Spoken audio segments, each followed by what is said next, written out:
Hi everyone, I'm Ifty from CLiK Trading Education. Welcome to this week's market briefing, where we break down what actually moved the markets, why it happened, and what it means for traders, especially if you're still developing your process. This was not a panic week, but it was a serious repricing week. We had inflation data, central bank messaging, and geopolitical escalation involving Iran all hitting at the same time. When multiple drivers collide, markets become more complex. So let's simplify it. What happened in the markets? Here's the clear summary. The S&P 500 closed slightly lower. The Nasdaq also finished down. The Dow Jones actually gained. Gold and silver rallied strongly. Oil moved higher. Bitcoin and other cryptocurrencies declined. That tells us one key thing. Money rotated. It moved away from higher risk areas and into safer assets. That shift is important. What drove the move? There were three major forces last week: US, inflation data, Federal Reserve comments, military escalation involving Iran. Let's walk through each one properly. Inflation and interest rates. The latest inflation data showed that price pressures are still present in the US. That means interest rates are likely to stay higher for longer. Why does that matter?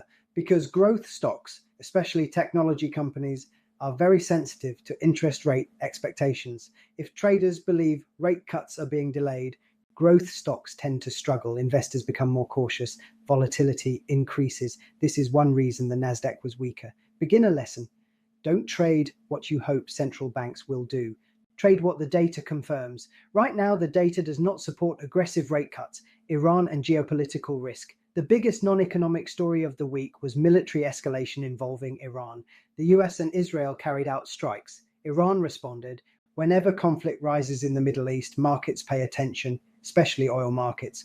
Why? Because a large portion of the world's oil passes through the Strait of Hormuz. When that region becomes unstable, oil prices often rise, gold tends to attract buyers, investors reduce exposure to risk.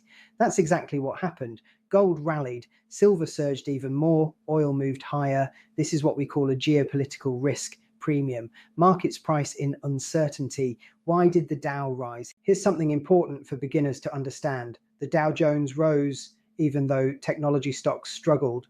Why? Because the Dow contains more industrial companies, energy businesses, defensive names. When money rotates out of high growth stocks, it often flows into more stable sectors. That's called rotation. Rotation is not panic, it's repositioning. That distinction matters. Gold, silver, and oil gold moved to new weekly highs. Silver had an even stronger percentage move. When silver outperforms gold during a risk-off week, it often tells us that speculative momentum is also involved, not just defensive buying.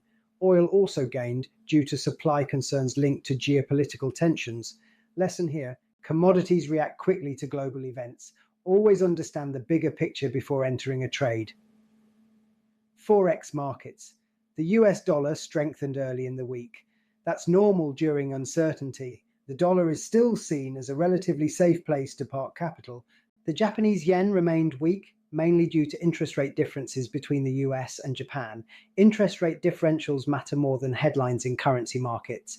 For beginner traders, currencies move because of interest rate expectations, economic strength, risk sentiment, not just news stories. Crypto markets, Bitcoin and other major cryptocurrencies fell.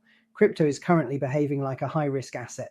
When inflation concerns and geopolitical tension rise together, traders reduce exposure to speculative positions.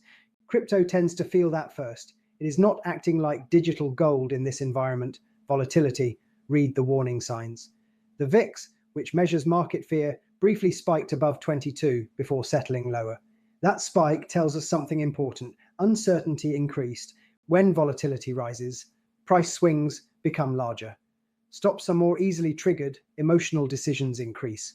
This is when discipline matters most. Reduce position size. Stick to your plan. Avoid chasing moves. What's coming next week? Next week we have US, ISM manufacturing, non-farm payrolls, Federal Reserve commentary, European inflation data.